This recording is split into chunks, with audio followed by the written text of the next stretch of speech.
Hello, nyoka inaenda. He's saying that the snake is actually living, so we need to hurry up first off. Please watch out. Angalia mali inaenda, usiache ipote. Hata kama inaenda, just follow from a distance, ndio tukifika tuione. Tafadhali.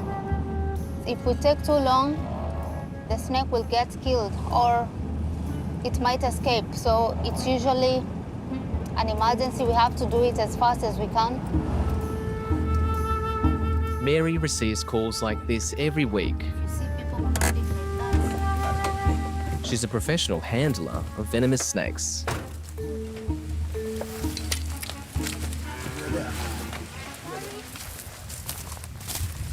Open nyoka.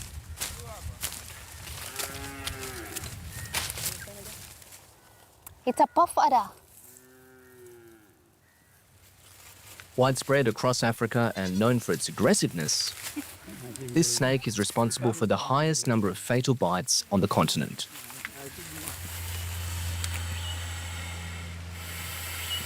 The World Health Organization records more than 20,000 deaths per year in sub-Saharan Africa from snake bites. Every time she's called, Mary demonstrates this strict process to follow in case of an attack. Unaweza ukatumia vijiti kama hivi viwili. Huyu ndio ule mgonjwa ameumwa na nyoka. Tuseme nyoka imemuuma hapa, si ndio? Utachukua hizi vijiti viwili, utaweka kando na kando. Alafu utachukua kamba ufunge hapa, ufunge hapa. Anaweza akakunja mkono wakati nimefanya hivi? Hawezi. Mkono itaka straight. Na hiyo inasaidia damu isiende kwa kasi. Hiyo tu ndio first aid tuna recommend. If you compare life right now and 20 years ago, I would say there are more snake bites cases than before, and that is because humans are moving much further to wildlife spaces, building houses, constructing roads, and I mean, it's the humans who are finding snakes to their natural habitats. Snakes and humans can peacefully live together in such proximity as long as simple rules are followed. Like a hole like this one, a snake would easily crawl inside and go into the house. This door is open. And if you come even closer, this is a jar of water and it's also open. If the thirsty snake is looking for water, it's coming to drink from that jar. And if it's like right now it's too hot and a snake is looking for a place to cool down, it's coming into this house. Mary recommends against keeping wood stocks next to the house and to clear surrounding areas. Rules that should be followed everywhere, from the arid areas of the continent to the beaches of the Indian Ocean where this viper was captured.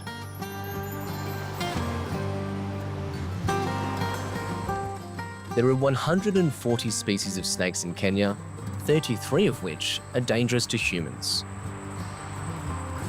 Like this black mamba, one of the most venomous in the world.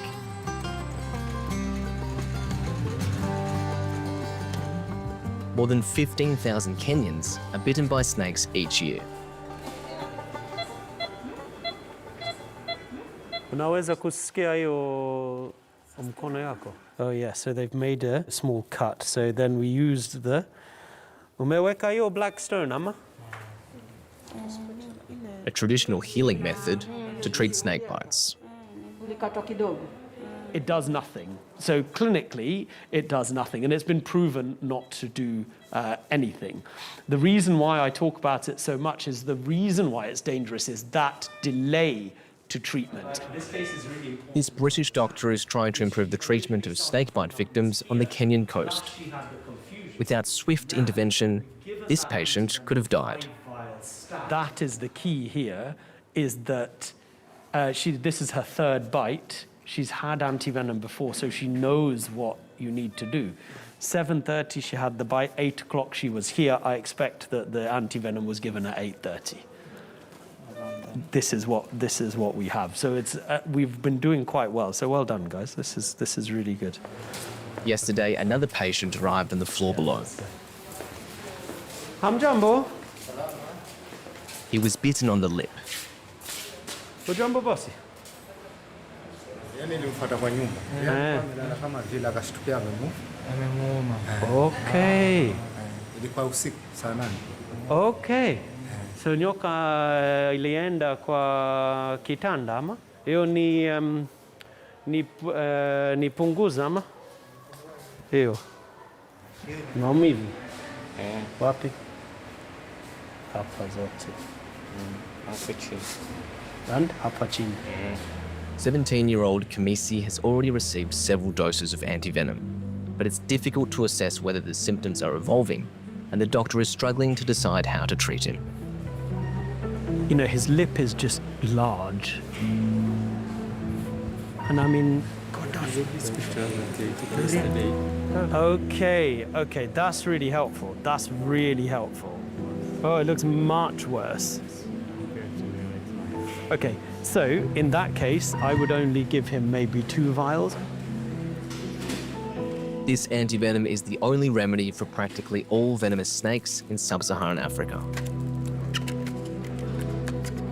But the Indian-produced antivenom presents a major obstacle.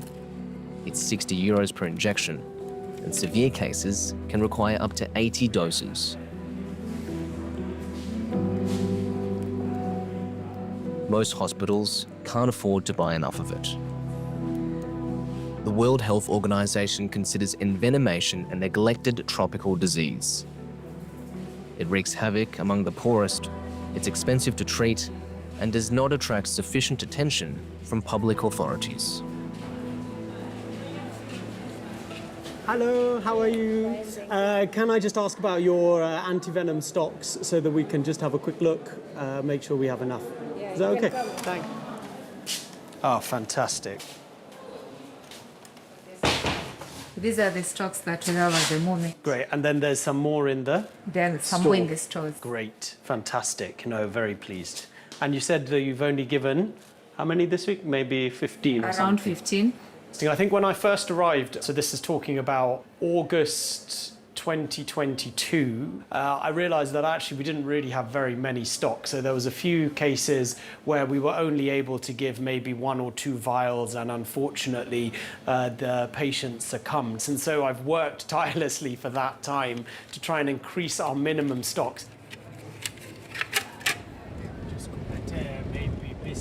The doctor wants to understand how patients react when they are bitten and what causes delays in getting to the hospital. So he's come to meet a traditional healer.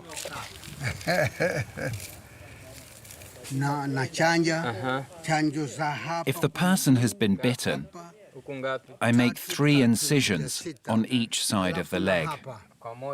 I also make 3 on the chest and 3 on the tongue.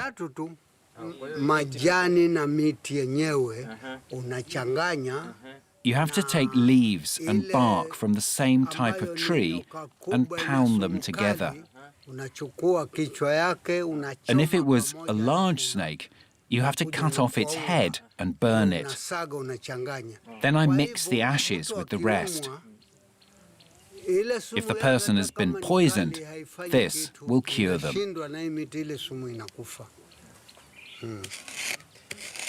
Many Kenyans trust this process, and they aren't alone. The WHO says up to 80% of the world's population practices traditional medicine. Labda utaangalia maybe kama mwezi moja, wiki moja kwa hiyo uma kwa nyoka. No! If I do this today, 3 days later, there will be no more venom. So it's finished. With this treatment, if the snake bites you again, it will be the snake that dies. It's my venom that will kill the snake. With such promises, it will take time to convince locals to prioritise going to the hospital for treatment. Asanteni, asanteni. Sawa. You know, there's much skepticism around high-income country medicine. There's a lot of skepticism around that. So if you really want to improve the healthcare of villagers, in fact, you have to engage with these type of people and understand what they are doing to improve the outcomes of their patients. Eka yako nimshike vizuri. Kone mbali sana.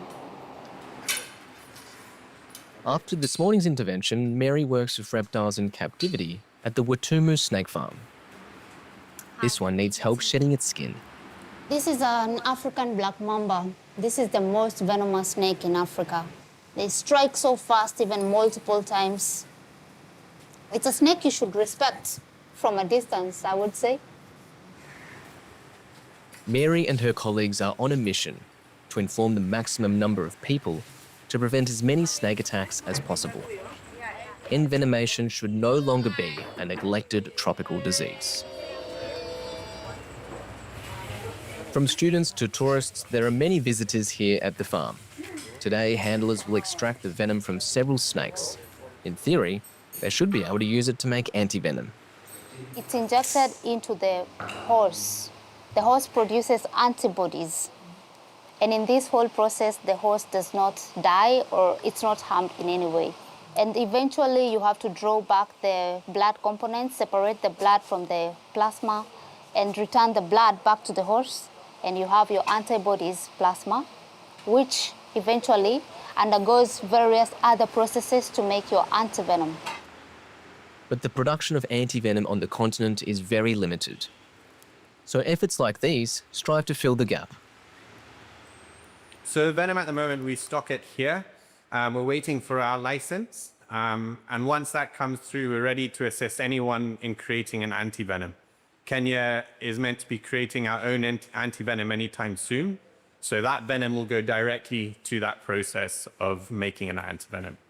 Antivenom is specific to regions. So if we have snakes from Kenya being milked and their venom being used into the product that's going to end up here, it'll be a much better product, meaning a better survival rate for people who are bitten by snakes.